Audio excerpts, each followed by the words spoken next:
नमस्कार, स्वागत है आपका आपके अपने YouTube चैनल पर। आज मैं आपके सामने संस्कृत का एक बेहद इम्पोर्टेंट टॉपिक मुद्रा राक्षस लेकर आई हूँ। टॉपिक शुरू करने से पहले मैं आपको बता देना चाहती हूँ कि मैं अपने चैनल पर टीचिंग एग्ज़ाम से रिलेटेड वीडियो अपलोड करती रहती हूँ। अगर आप भी टीचिंग एग्ज़ाम की तैयारी कर रहे हैं तो आप मेरे चैनल को सब्सक्राइब कर लीजिए। चलिए शुरू करते हैं आज का अपना टॉपिक। सबसे पहले हम देखते हैं कि मुद्रा राक्षस जो है उसके रचनाकार कौन हैं। तो विशाख दत्त उसके रचनाकार हैं। समय जिनका विशाख दत्त का माना गया है 400 ईस्वी के आसपास इनका समय माना गया है। मुद्रा राक्षस में अंक कितने हैं? तो 7 इसमें अंक हैं। अंगिरस इसमें कौन सा है? वीर रस है इसमें अंगिरस। मुद्रा राक्षस में अभाव किस चीज़ का है? नायिका का अभाव है और विदूषक का अभाव है। नायक कौन है इसके? विष्णुगुप्त हैं, जिनके अन्य नाम है चाणक्य और कौटिल्य, यानी कि चाणक्य और कौटिल्य और विष्णुगुप्त एक ही व्यक्ति के नाम हैं। प्रतिनायक कौन है इसमें? इसमें राक्षस प्रतिनायक है जो नंदों के शासनकाल में अमात्य था। अमात्य मतलब रक्षक था नंदों का। राज्य की शक्तियाँ कितनी मानी गई हैं? तो राज्य की शक्तियाँ 3 मानी गई हैं, उत्साह शक्ति, प्रभु शक्ति और मंत्र शक्ति। कुल पात्र इसमें कितने हैं? तो 29 पात्र इसमें कुल पात्र हैं। वृषल कहा जाता है, तो किसको कहा जाता है? चंद्रगुप्त को वृषल कहा जाता है। साठ्य नीति का पोषक है। साठ्य नीति का पोषक कौन है? चंद्रगुप्त को चाणक्य को कहा गया है साठ्य नीति का पोषक।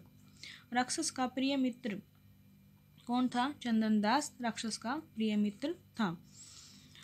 और चाणक्य का सहपाठी कौन था? तो इंदु शर्मा चाणक्य का सहपाठी था। कथानक कैसा है इसका? ऐतिहासिक इसका कथानक है। और चाणक्य के पिता का क्या नाम था? चणक। चाणक्य के पिता का क्या नाम था? चणक उनके पिता का नाम था। और चंद्रगुप्त का सेनापति था सिंहबल। और सिंहबल का जो छोटा भाई था उसका नाम था बागुरायण। तो हमें याद रखना है कि चंद्रगुप्त का सेनापति सिंहबल था और सिंहबल का छोटा भाई बागुरायण था। अगला जो हमारा क्वेश्चन बनता है वो है शपर्णक का वेश धारण करता है। कौन करता है? इंदु शर्मा शपर्णक का वेश धारण करता है। मंगलाचरण में वंदना किसकी की गई है? शिव की। इसके मंगलाचरण में वंदना शिव की गई है। और इसका मंगलाचरण कैसा है? आशीर्वादात्मक इसका मंगलाचरण है। और भरत वाक्य में इसका जो भरत वाक्य है उसमें वंदना किस चीज़ की गई है? तो विष्णु की वराह मूर्ति की उसमें वंदना की गई है। जो अगला क्वेश्चन हमारा वो है राजा प्रवर्तक का पुत्र था। राजा प्रवर्तक का पुत्र कौन था? मल्लकेतु राजा प्रवर्तक का पुत्र था। उपजीव्य किसे माना? उपजीव्य किस चीज़ का माना गया है इसको? विष्णु पुराण का इसे उपजीव्य माना गया है।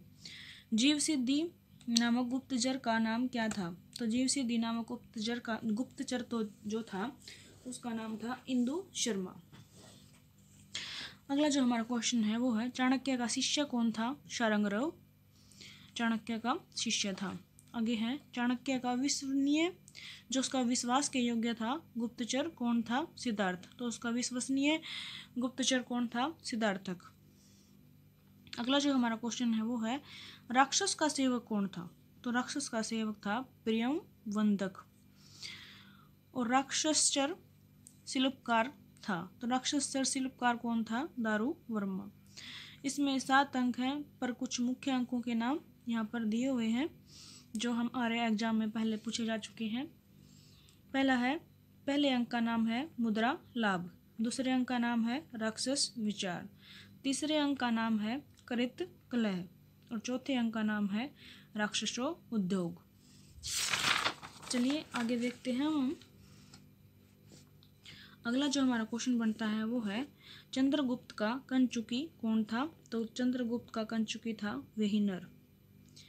मल्लकेतु का कंचुकी कौन था? जाजली। और मल्लकेतु का सेनापति कौन था? तो वो शिखर सेन था।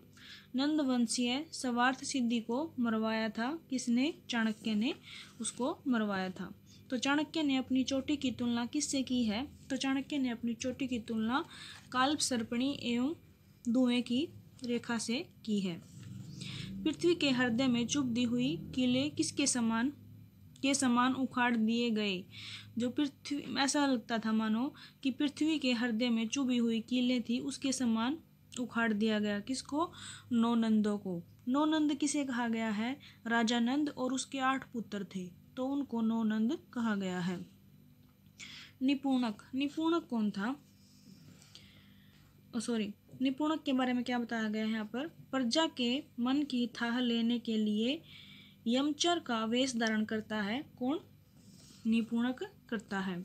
और निपुणक क्या करता है? राक्षस के नाम से चिन्हित अंगूठी थी जो वो चाणक्य के पास लाया था। कौन? निपुणक लाया था। निपुणक कौन था? वैसे निपुणक चाणक्य का गुप्तचर था। अगला जो हमारा क्वेश्चन है वो है 5 राजा परम मित्र थे। किसके? राक्षस के। जो 5 राजा थे वो सबसे अच्छे मित्र थे राक्षस के। और राक्षस के मित्र कौन कौन से राजा थे? तो हम एक बार देख लेते हैं। चित्रवर्मा जो कुलु देश का राजा था, और दूसरा था सिंहनाद जो मल्य देश का राजा था, और तीसरा था सिंधुसेन जो सिंधु देश का राजा था, चौथा मेघ जो परस देश का राजा था, और 5वां पुष्क राक्ष जो कश्मीर का राजा था। अगला जो हमारा क्वेश्चन बनता है वो है कि सिद्धार्थक पत्र लिखवाता है। किससे? सकटदास से वो पत्र लिखवाता है। अगला जो क्वेश्चन है वो है चाणक्य राक्षस की तुलना करता है। तो किससे करता है चाणक्य राक्षस की तुलना? जंगली हाथी से वो राक्षस की तुलना करता है। राक्षस अपने परिवार को छिपाता है। राक्षस अपने परिवार को छिपाता है किससे? किसके पास छिपाता है वो? चंदन दास के घर अपने परिवार को छिपा लेता है। अगला जो क्वेश्चन बनता है वो है कि राक्षस की समानता किससे की गई है? कर्ण से राक्षस की समानता की गई है। अगला क्वेश्चन है कि संसार में अर्थशास्त्रकार वर्णन करते हैं 3 सिद्धियों का। 3 सिद्धियों का वर्णन अर्थशास्त्रकार करते हैं। अगला जो हमारा क्वेश्चन है वो है विष्णु सोते हैं। तो वो है आषाढ़ मास में विष्णु सोते हैं। अगला जो क्वेश्चन है वो है गजाध्यक्ष का नाम था, कि गजों के अध्यक्ष थे जो, उसका क्या नाम था? भद्रभट्ट उसका नाम था। और अश्वाध्यक्ष का नाम क्या था? पुरुषदत्त था। और राक्षस को चंद्रगुप्त का अमात्य पद स्वीकार करवाना चाहता था। कौन? चाणक्य, कि वो चंद्रगुप्त का अमात्य बन जाए। मल्ल केतु के मन में राक्षस के प्रति फूट व संदेह का बीज बोता है। कौन बोता है? मल्ल केतु के मन में राक्षस के प्रति फूट का और संदेह का बीज, तो भागुरायण उसके अंदर वो बीज बोता है, नफरत उनके बीच में पैदा करता है। अगला जो हमारा क्वेश्चन है वो है चंदन दास की पत्नी का क्या नाम था? तो चंदन दास की पत्नी का नाम था कुटुम्बनी। और जो प्रथम चंडाल का रूप धारण किया सिद्धार्थक का नाम क्या था? कि सिद्धार्थक ने, अब हमारा ये भी क्वेश्चन बन जाता है इसके अंदर कि सिद्धार्थक ने ही प्रथम चंडाल का रूप धारण किया था, और क्या नाम था उसका? वज्र लोमन। और दूसरी बार जब उसने चंडाल का रूप धारण किया तो उसका नाम क्या था? बिलव पत्रक। अगला हमारा क्वेश्चन है कि मल्ल केतु के प्राणों की रक्षा करने इच्छा प्रकट करता है। मल्ल केतु के जो प्राणों की रक्षा करने की इच्छा प्रकट करता है, कौन करता है? राक्षस, कि उसके प्राणों की रक्षा होनी चाहिए। चंद्रगुप्त से राक्षस के प्रथम निवेदन को मानने के लिए कहता है। चंद्रगुप्त से जो राक्षस का प्रथम निवेदन है कि चंद्रगुप्त तुम जो राक्षस पहली बार कहेगा वो तुम्हें मानना पड़ेगा, तो ये कौन कहता है? उसको चाणक्य कहता है। और चंद्रगुप्त की माँ का क्या नाम था? मुर्रा। क्या नाम था उसका? मुर्रा। तो कैसे लगी आपको हमारी ये वीडियो? मैंने इसमें जो मुद्रा राक्षस से हमारा टॉपिक है उसके सभी क्वेश्चन निकाले हैं जो हमारे एग्जाम पॉइंट ऑफ व्यू से इम्पोर्टेंट है। अगर आपको हमारी वीडियो पसंद आए तो प्लीज़ इसे लाइक, शेयर और हमारे चैनल को सब्सक्राइब करना न भूलें। Thank you for watching this video.